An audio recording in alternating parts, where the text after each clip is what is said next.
Ang kwento ng buhay basketball ni Mark Kagiwa.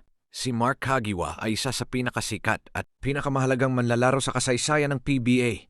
Binansagan siyang The Blonde Bomber, Mark the Spark, MC47, Bandana Brothers, Fast and the Furious, kasama si JJ Helterbrand noong 2000s, kung saan naging mukha siya ng Barangay Ginebra San Miguel sa loob ng 2 dekada.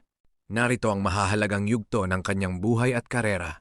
Kabataan sa Amerika. Bagamat isinilang sa San Juan, Metro Manila, lumaki si Kagiwa sa Los Angeles, California. Doon siya nag-aral at naglaro para sa Glendale Community College. Bago nagpa siyang sumubok sa Pilipinas. Sorpresa sa 2001 PBA Draft. Hindi kilala si Kagiwa ng karamihan dahil hindi siya naglaro sa WAAP o NCAA. Nagulat ang marami nang piliin siya ng Ginebra bilang ikatlo overall pick. Ngunit agad niyang pinatunayan ang kanyang galing at napanalunan ang Rookie of the Year, ang bansag na The Spark. Nakuha niya ang moniker na ito dahil sa kanyang umaapoy na laro, bilis, crossover moves, blonde na buhok, at walang takot na pag-atake sa basket. Siya ang nagbigay ng bagong enerhiya sa Never Say Die spirit ng Ginebra, The Fast and the Furious.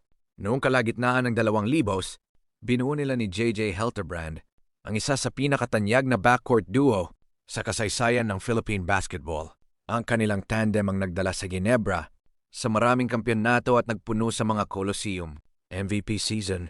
Matapos dumaan sa mga seryosong injuries na muntik nang magtapos sa kanyang karera, nagbalik si Kagiwa upang hirangin bilang PBA Most Valuable Player noong 2012.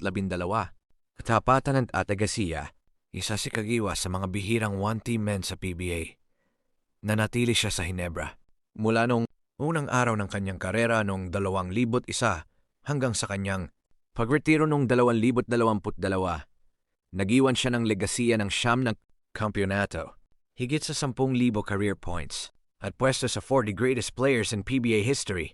Si Mark Kagiwa ay namumuhay na ngayon ng pribado at tahimik matapos ang kanyang pagre-retiro sa PBA.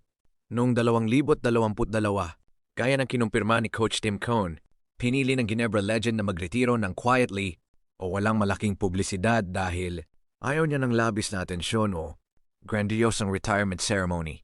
Narito ang ilang detalye sa kanyang buhay ngayon. Pribadong buhay. Malayo na siya sa spotlight ng showbiz at basketball court. Mas nakatutok siya ngayon sa kanyang pamilya, personal na negosyo, at mga pribadong hilig. Bukas na pintuan sa Ginebra.